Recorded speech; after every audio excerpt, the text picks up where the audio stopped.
The CDC has now recommended that no gatherings with 50 people or more be held in the United States for the next 8 weeks, which basically means the end of all sporting events, all movies, all entertainment industry events. It means the end of going to church in any sort of large numbers or synagogue in any sort of large numbers.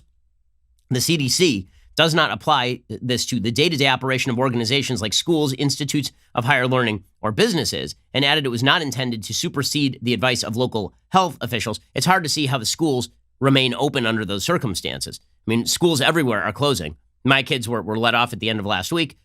LAUSD was let off at the end of last week. The New York school districts have now all been let off. Schools across the country are being closed for this thing. And that is, I would assume, all the way until the summer at this point. It is March. If you're assuming 8 weeks, that takes you to the middle of May. So at that point, there's no point, right? I mean, now summer has happened. So there's no reason to go back to school. The CDC says the recommendation is made in an attempt to reduce introduction of the virus into new communities and to slow the spread of infection in communities already affected by the virus.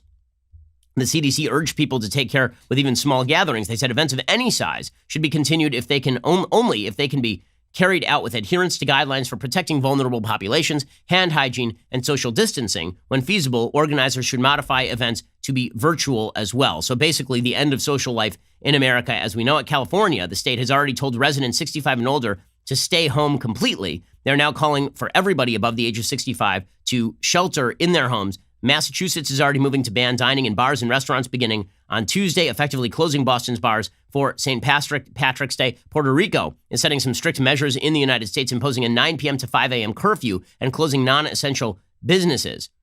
Gavin Newsom said, we're calling for the home isolation of all seniors in California.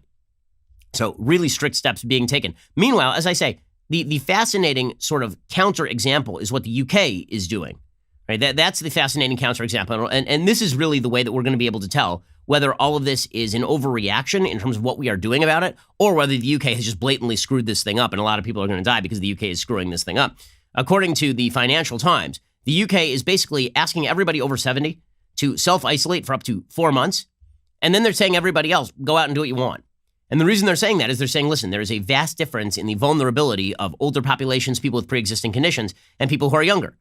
And it's actually not good to have people who are younger destroying the economy of your country by staying home in order to protect people who you can protect by simply having them basically self-quarantine, right? Have everybody who's in the vulnerable population stay home, have everybody else go to work. And then if all those people infect each other, and then if all those people experience mild symptoms, and then if they spend 2 weeks being a little bit sick, and they're saying, by the way, if you have a cough or you have a fever, then go home and self-quarantine for a week. And you do all of that sort of stuff. Then in a few months, there will be herd immunity. That's sort of the theory that is ongoing in the UK. And it'll be fascinating. I mean, if they have the same death rates as the United States or South Korea or China or even Italy, then the question is going to be, did we just destroy the entire world economy for several months on end in order to protect a vulnerable population when the vulnerable population could have been protected simply by having them shelter in place? According to the Financial Times, the UK government will ask everyone aged over 70 to self-isolate for up to 4 months, has called on manufacturers to increase production of ventilators. Matt Hancock is the health secretary and said the elderly would be asked to take measures to protect themselves from the virus in the coming weeks.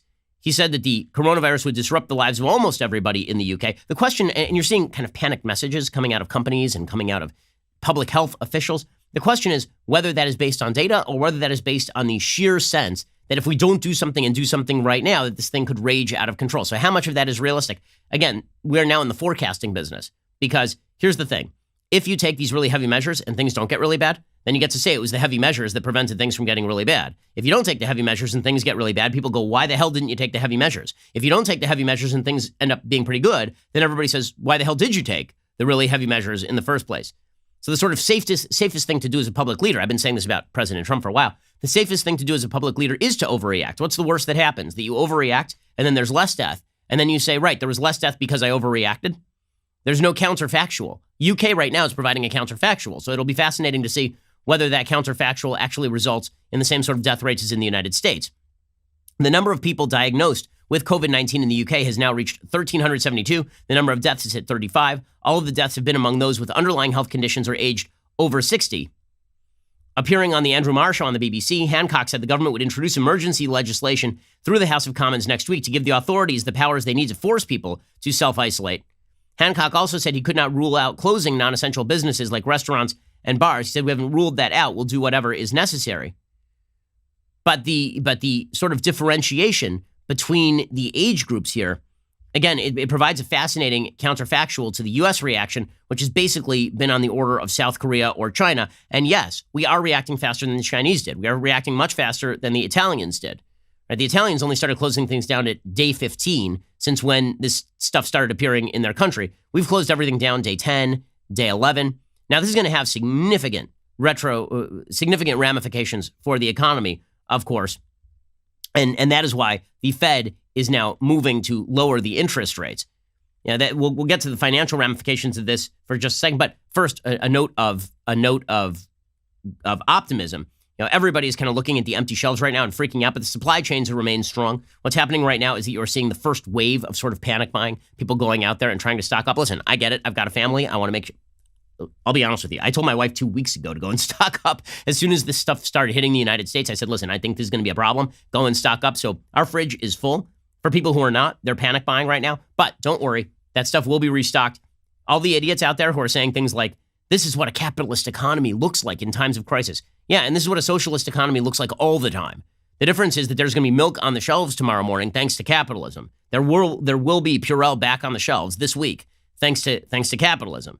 Right? Thank God for capitalism. Thank God for supply chains. Thank God for free markets. The New York Times is reporting the aisles and aisles of empty store shelves give the appearance the United States is running out of food, but the nation's biggest retailers, dairy farmers, and meat producers say that isn't so. The food supply chain, they say, remains intact, has been ramping up to meet the unprecedented stockpiling brought on by the coronavirus epidemic. Even so, shoppers can most likely expect to see some empty shelves intermittently as the nation's networks of food producers, distributors, and retailers are stretched as never before. Industries calibrated to supply consumers with just enough of what they need on a given day cannot keep up with a nationwide surge of relentless shoppers. Basically, there's a rush on goods. But folks, don't freak out. Again, as long as you have enough food or enough resources to go get takeout for the next 3-4 days, then you will be fine. Right? You don't actually need to stock up as much as everybody is. People who are buying like water bottles and freaking out about, okay, the water supply is not getting shut off. Guys, if you have to rely on your stock of water bottles, we are so screwed, you ain't going to live, right? I mean, if they shut off the electricity and the water, that is a whole different sort of thing, and no one's talking about any of that, right? If you're talking about stocking up, really you should be stocking up on meat, right? Maybe some dairy products, like the stuff that has a shelf life, but the sort of panic buying of things like water is the number 3 panic buying item. Don't be an idiot. Okay, water is not running out, guys. It comes right from your tap. It's free, right? Worst comes to worst, you're going to be able to have water. I understand buying rice and dried beans, right? That makes some sense. Buying pasta, right? That makes some sense. Although, again, that stuff is going to last on the shelves for a long time. But it's fascinating to watch as this sort of stuff happens. It'll be okay, right? All that's going to happen is going to be okay.